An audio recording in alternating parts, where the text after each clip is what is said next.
Hey everyone, today I've been in the garden and I've picked out me some jalapeno peppers that were ready, and I've got sweet peppers and some garlic, and so we're gonna try some fermenting. Last year we did some fermenting and everybody loved the peppers. I'm also going to be doing some cabbage. I'm gonna make a sauerkraut.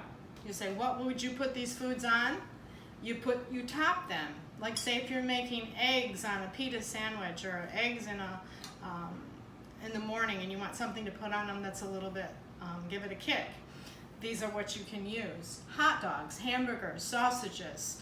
These are toppings for any foods that you want to kick it up a notch, okay? So I've cut my cabbage, just a rough chop, okay? And then I've taken about 1 cup of carrots and I've processed those. I took some, in the mixer today, we have carrots and onions and banana peppers and some hot pepper. So I'm going to go ahead and I'm going to process this.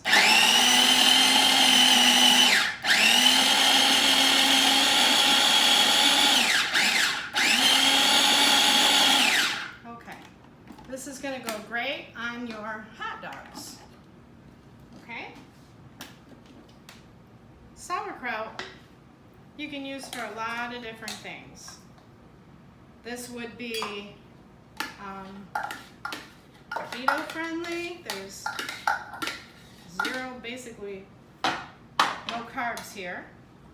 So I'm going to mix it in so you can smell all the aroma. I've got some hot banana peppers, I've got jalapeno peppers, I've got carrots, I've got onion, I've got garlic, and I'm mixing in with my rough chop.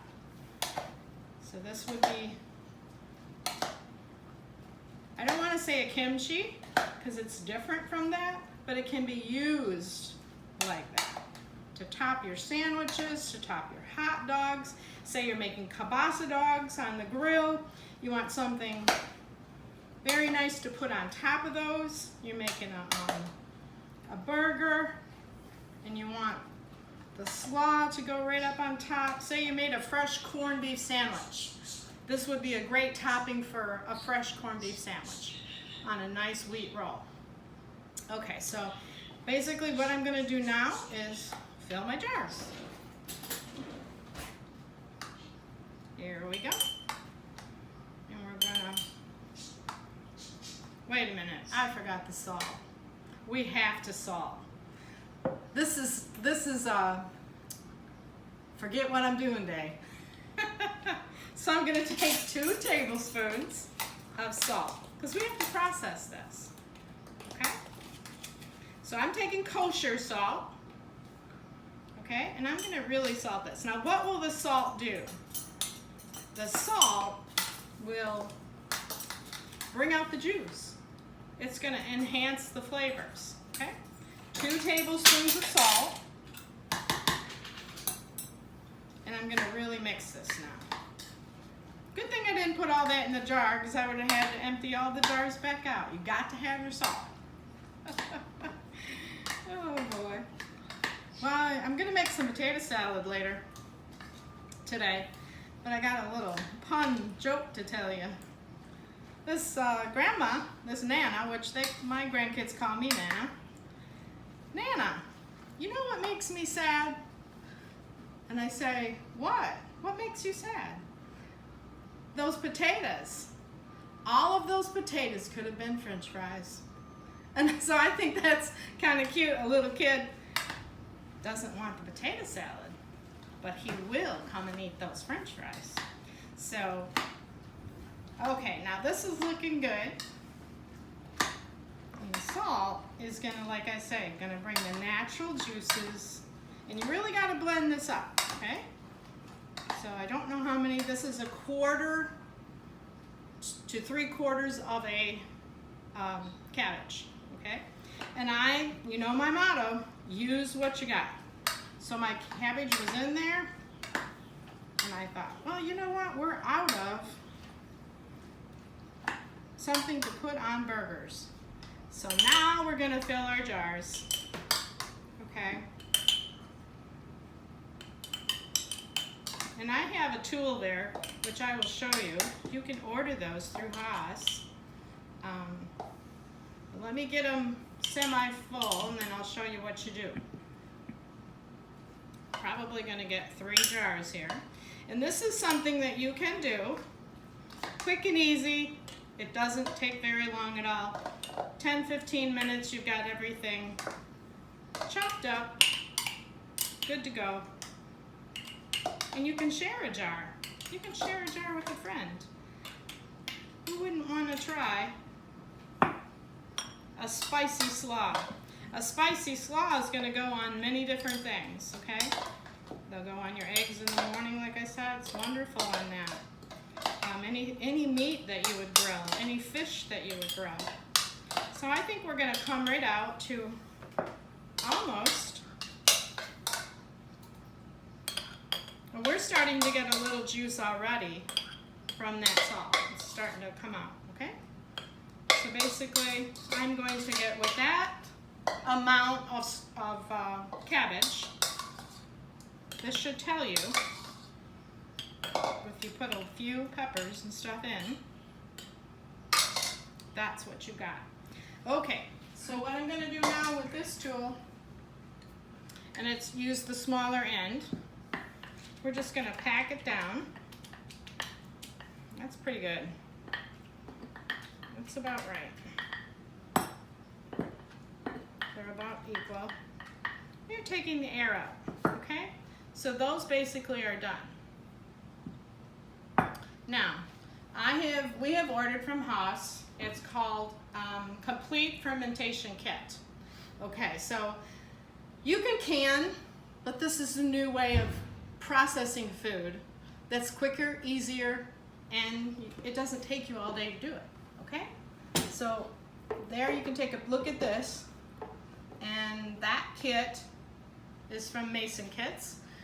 Okay, so we're gonna put the tops on these in a minute.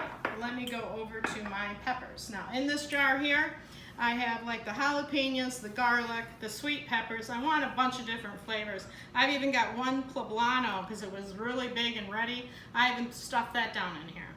We love peppers. We eat them with our sandwiches.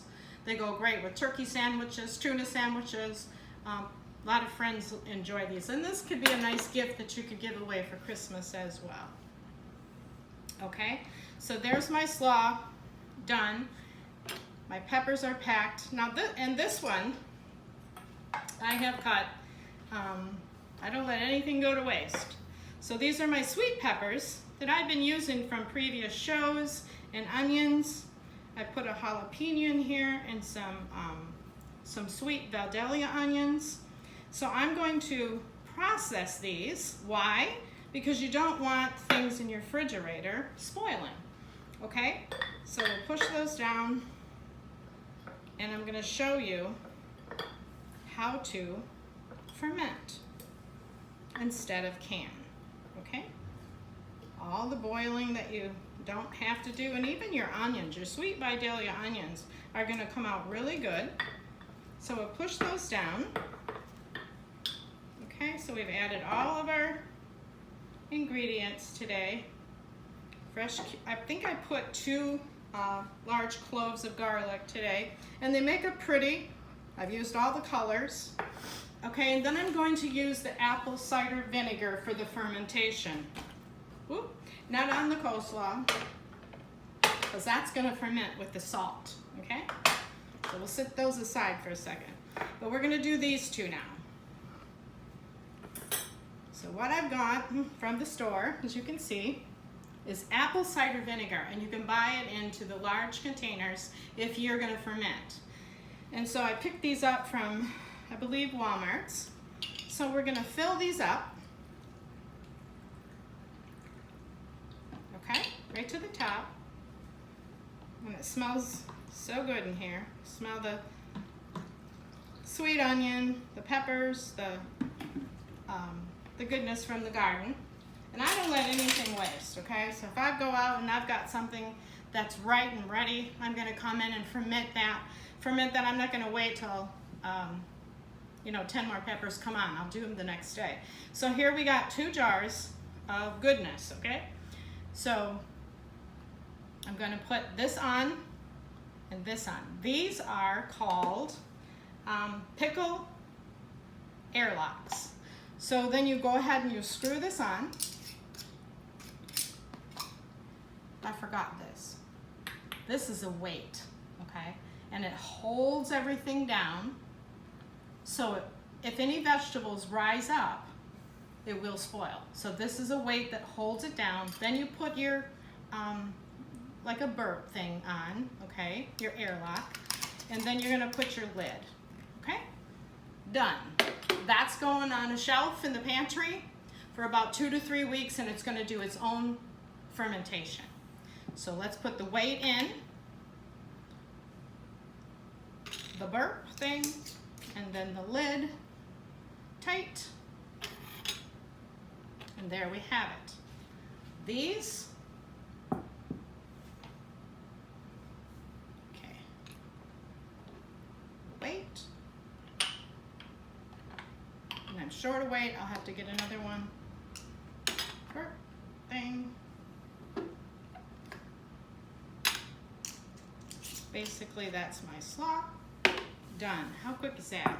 And I'll have to grab another lid, which I will, and I'll put these lids on there. But that's, I want you to have fun with fermentation. It's going to be amazing. It was quick, easy. How quick did I do that? Maybe I was in the garden cutting vegetables, maybe 45 minutes, and then I did this show within 10, 12 minutes. And so enjoy. See you on the next one.